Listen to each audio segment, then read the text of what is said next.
నైతిక విలువలతో ఏది ఆయన శరీరం అంతా నైతిక విలువలతోటే మునిగిపోయినట్లుగా గతం ఒకంత కూడా ఆలోచించకుండా ఆయన కూడా మాట్లాడుతున్నాడు. అంతకంటే ఎక్కువ వెళ్ళను రాంబాబు గారు, అంతకంటే లోతుకు వెళ్ళను. మీ వ్యవహార శైలి మీరు మాట్లాడతారు. స్వామి వారి మీద నమ్మకంతో వచ్చారు, పోటెత్తారు భక్తులు. కానీ మాకున్న అనుమానం మాకున్నది. దీని వెనుక ఏదైనా కుట్ర కోణం ఏమైనా ఉన్నదా? స్టాంపడి వెనక ఏమన్నా ప్లాన్ జరిగిందా? అది ఎంక్వైరీ చేయాలని గౌరవ ముఖ్యమంత్రి గారిని చంద్రబాబు గారిని నేను కోరుతున్నా. ఎందుకు వరలరామయ్య అడగొచ్చు చంద్రబాబు నాయుడు గారు. సార్, 15 మంది గంజా కొట్టిన కుర్రాళ్ళు, 15 మంది గంజా కొట్టిన కుర్రాళ్ళు అక్కడ విచ్చలవిడిగా వ్యవహారం చేశారు. ఎవరో గేటు తీశారని పెద్ద పెద్దగా కేకలు వేశారంట. కేకలు వేయాల్సిన అవసరం లేదు అక్కడ. ఇదంతా చూస్తూ ఉంటే కుట్ర కోణం దీని వెనక ఏమైనా దాగి ఉందా?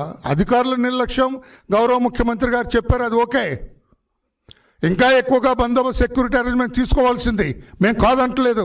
నీలాగా వెనక తగ్గే ప్రభుత్వం కాదు. తప్పు ఉంటే తప్పు అని ఖచ్చితంగా చెప్తాం. కానీ కుట్ర కోణం కూడా దర్యాప్తు చేయాలని గౌరవ ముఖ్యమంత్రి గారిని నేను కోరుతూ ఉన్నాను. ఒక్కటే అండి, పత్రికలు మీరు కూడా ఇమ్మీడియట్గా జరిగిన వెంటనే ఈ వీడియో క్లిప్పింగ్స్ అండి నేషనల్ మీడియాకి వెళ్ళిపోయినాయి. ఢిల్లీ పత్రిక వినాలి తమ్ముడు, మీరు ఫోన్ చూసుకోవడం దయచేసి వినాలి, మీరు వినాలి. ఇక్కడ ఇది జరిగిన వెంటనే వీడియో క్లిప్పింగ్స్ తీసి అక్కడికి వెళ్ళిపోయినాయి. అక్కడికి 9:55 ఇండియా టుడే 10:05 PM రాత్రి 9:55 PM India today 10:05 PM NDTV. ఎట్లా ఇంత ఫాస్ట్గా ఎట్లా వెళ్తాయండి? అంటే ప్లాన్ ప్రకారం ఇమ్మీడియట్గా దీన్ని వీడియో తీసి క్లిప్పింగ్ చేసి it will take some time. వేరే వాళ్ళు మీకు తెలుసు, పత్రికేశ్వరులు మీకు తెలుసు, మీకు వీడియోగ్రాఫర్స్ మీకు తెలుసు. అంటే దీని వెనక ఉన్న కుట్ర కోణం ఏమైనా ఉన్నదా? కుట్ర దాగి ఉన్నదా? ఖాళీగా ఉన్నాం కదా. అపోజిషన్ పార్టీ నాయకులు మేధావులందరూ కూడా కోట్లు తిన్న రాబందులన్నీ ఖాళీగా ఉన్నాయి కదా.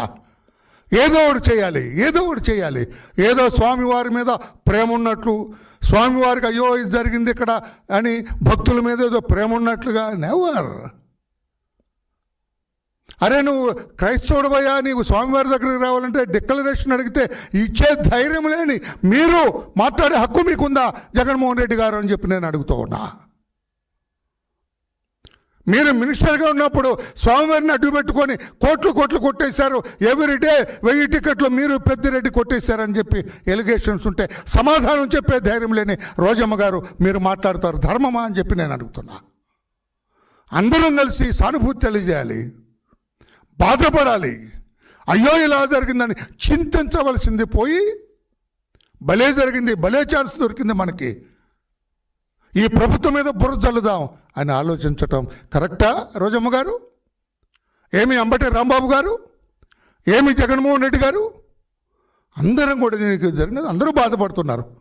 చంద్రబాబు గారు కంటనీరు పెట్టుకున్నారు. స్వామివారికి భక్తుడు ఆయన. మీరు నేను భక్తునంటే చాలామంది నమ్మరు. మీరు స్వామివారి భక్తులంటే నమ్మరు. మీరు ఏ రోడ్డు దగ్గర పాట ఆ రోడ్డు దగ్గర పాడతారు. బయటకు వస్తే క్రిస్టియన్ అంటారు, అటు వెళ్తే హిందూ అంటారు. మీరు మాట్లాడతారా? మీ టైంలో జరిగిన ఒక్కరు విజిట్ చేయలేదు, ఒక్క మనిషిని కూడా పరామర్శించలేదు. ఇది సరైనది కాదు అని చెప్పి కూడా జగన్మోహన్ రెడ్డి గారికి తెలియజేస్తున్నా. మాకుండే అనుమానాలు మాకున్నాయి. చైర్మన్గా పనిచేసిన ఘనా పార్టీలు ఉన్నారు అక్కడ. భూమన కరుణాకర్ రెడ్డి గారు, వైవి సుబ్బారెడ్డి గారు, చెవిరెడ్డి భాస్కర్ రెడ్డి గారు అంటే మేధావి ఉన్నారు అక్కడ తిరుపతిలోనే. వారబ్బాయి ఇంకొక మేధావి ఉన్నాడు. కరుణాకర్ రెడ్డి గారు అబ్బాయి ఇక్కడ ఒక మేధావి ఉన్నారు. అధికారం పోయి 6 నెలలుగా అల్లలాడుతున్నారు. కబోది పక్షుల్లాగా చూస్తూ ఉన్నారు అధికారం కోసం.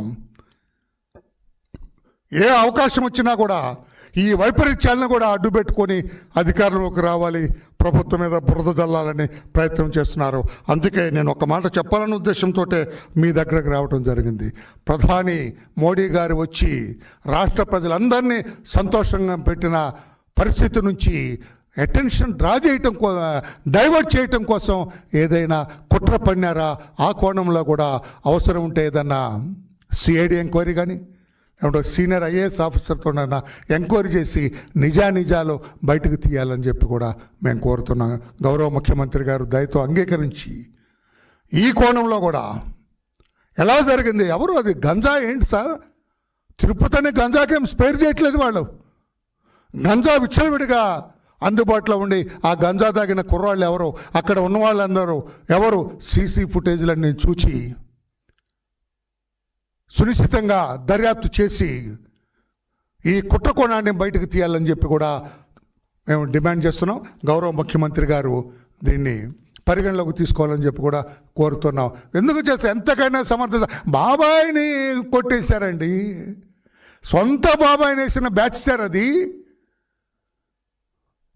కాదు అంటానికి లేదు, కాదు అని మనం అనలేము. సొంత తల్లిని ఇబ్బంది పెట్టిన బ్యాచ్ సార్, చెల్లి ఎక్కడుందో తెలియని బ్యాచ్ సార్ అది. బాబాయ్ కూతురు మండుటెండలో ఢిల్లీ పురవీధుల్లో అమ్మాయి పడ్డ కష్టం ఒకసారి గుర్తు తెచ్చుకోండి సార్. ఆ కోణంలో పూర్తిగా కొట్టేయడానికి వీల్లేదు సార్. ఎంక్వైరీ చేయమని అడుగుతున్నాను నేను, యాక్షన్ తీసుకోమని అడగట్లేదు నేను. దర్యాప్తు చేయండి సునిశ్చితంగా, సిఐడి ఎంక్వైరీ వేయండి సార్.